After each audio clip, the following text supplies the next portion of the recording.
Hi, good evening, and welcome to the Rasheem and Stewart podcast, episode number 35. So, I want to first thank you guys for continuing to listen to what I have to say every week.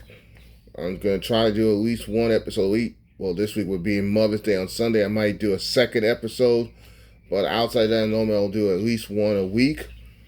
If you're new to the channel, hello, nice to have you along. If you haven't done so already, for the new people, hit the bell. And whenever all the new videos came out, cause I did what I did today, a motivational minute video or something else gonna be coming soon as another part of my channel. You'll get all the latest updates. If you've been here from day one, I appreciate you. And if you're brand new to just checking out the channel, again, hello. Hit the subscribe button, please, and hit the notification button to like this video and leave a comment. And I do read all the comments and I do respond to them.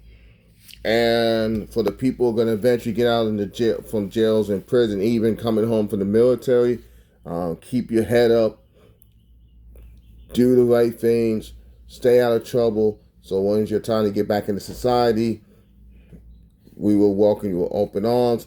Because I do believe, and I know a lot of people do believe in getting people into second chances. I do have a couple quick updates before I go to a little bit into the episode, which won't take too long today. First updated as of the recording this video, I have up to 66 subscribers and almost 3,100 total views. And we're going to the 9th month of doing these videos, so that's a blessing in itself right there.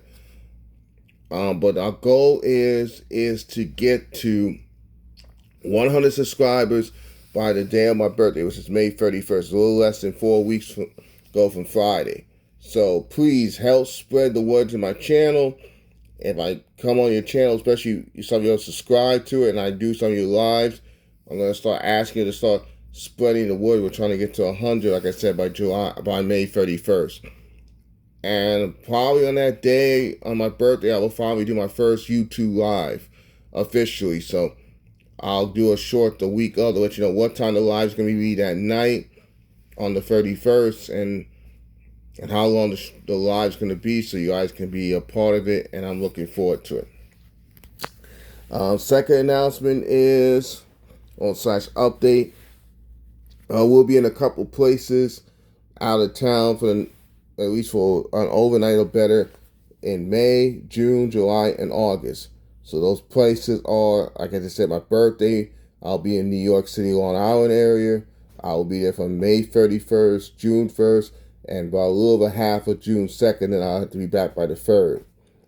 So if you guys can be in that area, let me know in the comments, and we'll figure out a way to meet up some point on that weekend. In June, I'll be in Orlando for an overnight. For like probably on Father's Day weekend, a couple weekends later. So if you're gonna be a part of that, if you're gonna be in the Orlando area and you watch this channel, again, please let me know, and we'll make arrangements to hang out and figure something out. In July, I'm doing at least two overnights.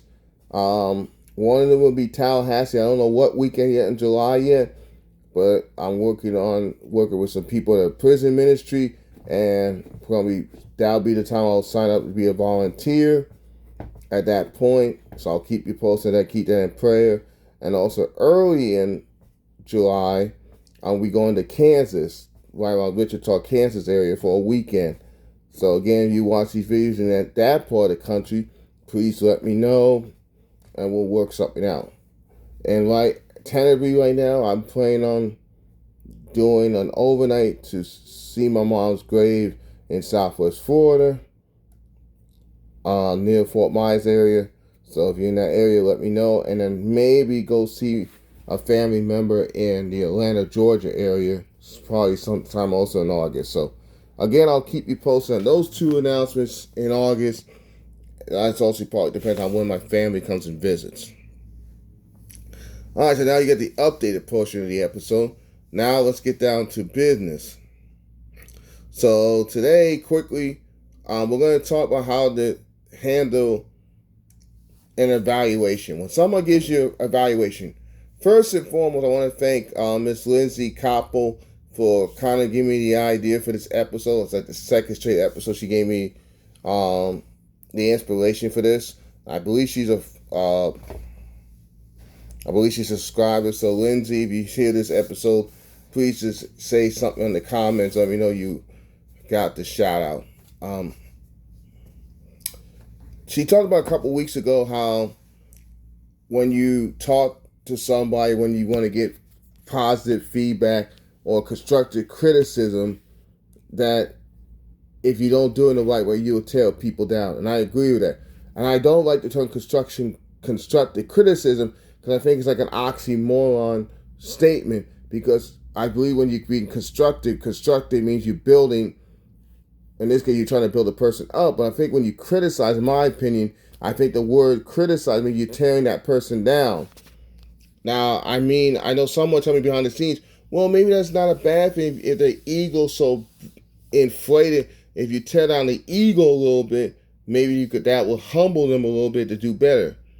Now, that's understandable as long as you do what the Bible says, speak truth in love. But otherwise, if you're just tearing down a person because you want to be mean and spiteful, because you don't like that person for whatever reason, then that's a problem. So I believe if you're going to give back feedback, any type of feedback, I think, in my opinion, you should use the pie method. So what's the pie method? So P in the word pie is something positive, something that means a strength, stuff that they're already good at already. Just a reminder of what they have done good already, or have done well in a work environment, in a speech, in a contest, or whatever you want to give them advice or feedback. Okay, so, and then the I is for improvement. What can that person do to improve on what they're already good at? So let's just say for a speech, they did a great job, but they don't use a lot of body language, or they don't have a great eye contact, or they spoke a little too quickly in the speech. So you'll let them know in a nice, kind-hearted way, say, hey, these are the areas you should improve on to make your speech or make your presentation or whatever you got to do more effective the next time you do this assignment. And then the E is for edifying and or encouragement, depending on which E you want to use. It kind of means the same thing. That means at the end you encourage and you edify them, say, hey, look, we appreciate your time, you appreciate you doing this, keep up the good work, and we're looking forward to seeing what you're going to do the next time, or looking forward to your next speech, or whatever it's going to be, looking forward to your next presentation, looking forward to you hosting your next event, or what. Like I said, whatever that is, I believe you could do feedback in a positive manner. Like, again, you can speak truth. You can be a little harsh if you have to. Sometimes you have to speak a little tough love, but you can do it in a way that could add value and not make the person feel shameful. So that's what it means when you speak truth and love. Sometimes you have to be a little harsh, but you could do it in a way it's not so not disrespectful, that the person can understand and think about it. Well, you're right about that. And that's how change and growth happens. Well, anyway, I want to thank you for listening to what I'm saying. I hope you'll take this advice and try the pie method. Let me know in the comments if you tried it before or you're willing to try it now the next time you're going to give somebody feedback on whatever it is. And if you want to try it with me, the pie method, on something I'm doing, I'm not doing in these podcasts, let me know, and I will read, and I will respect what you have to say. So anyway, as always, let the Lord bless you and keep you. May everything you do to the best of your ability do it with love and respect. I'll be back with another episode this Sunday for Mother's Day. And that's pretty much it for that. God bless you. God bless your families. God bless America. God bless Israel. And God bless the world. I love you guys. Thank you for listening to what I have to say. And it really touches my heart. All right, you guys. Have a great night. Love you guys. See you in the next episode. Bye.